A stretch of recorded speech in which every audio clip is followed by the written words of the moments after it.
Welcome back to our Draftstars preview here. We've got the Knights and the Titans, the Panthers and the Roosters for your Friday night.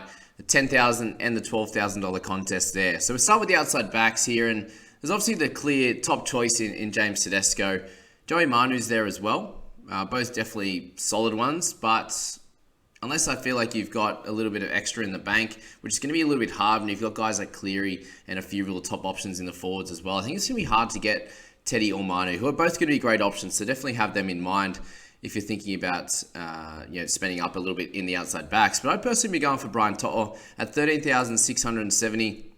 He's coming off 3 great games there, and if he gets anywhere above that 45 mark, which he got 3 weeks ago, he's going to be great, and he's done really well in these 2 Origin games also. So I think Brian To'o is the way to go. If you're going around that 12,000 mark, I think Tex Hoy is an interesting one against the Gold Coast Titans there. In the 3 games he's played at fullback there, he's had a minimum score of 44.7. And sometimes he can have the low one. You've seen that with the 13. But as we know in Draftstars, you've got to take a little bit of a risk to try and get the biscuit, as they say. Stephen Crichton there with 11,620. He's also someone who's had really, 5 of his last 6 games have been great. And at that price point, if you can get anything above a 40, you're winning straight to the bank there.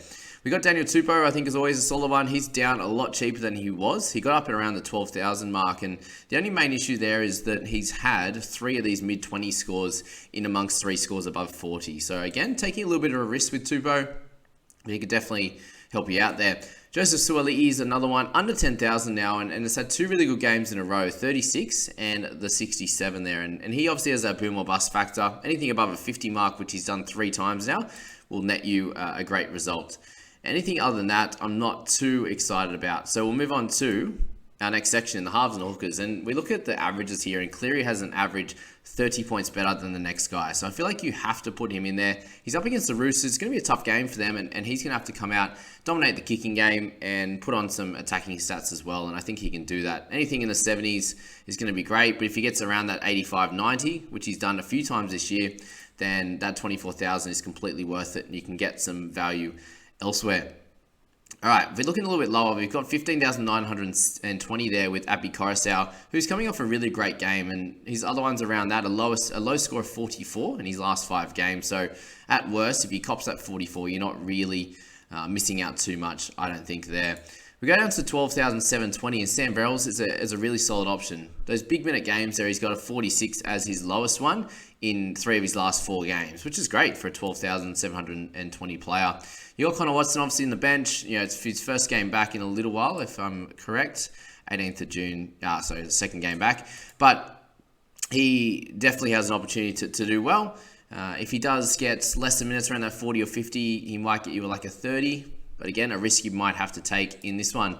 Aaron Clark has been up and down as well. So if you're looking for somewhere in the high 30s, I think he could deliver that for you. Jerome Luai at the 11,740. He's been really solid the last bunch of weeks. Again, 34, his lowest in the last 6. So he could do a job for you.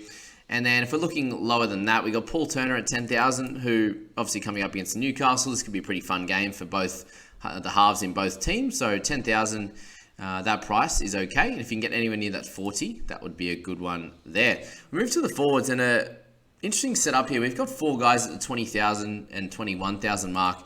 Clemmer's been great. The lowest score in a long while was his 43.8 last game.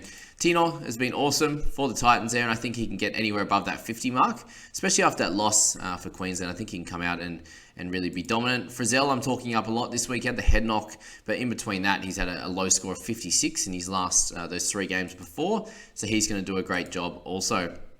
Isaiah Yo's had a couple of great games with some tries, so if he can continue his efforts through the middle there in a big minute game against the Roosters, I think he can also do great. So I don't think any of those guys are going to go wrong in selecting at all.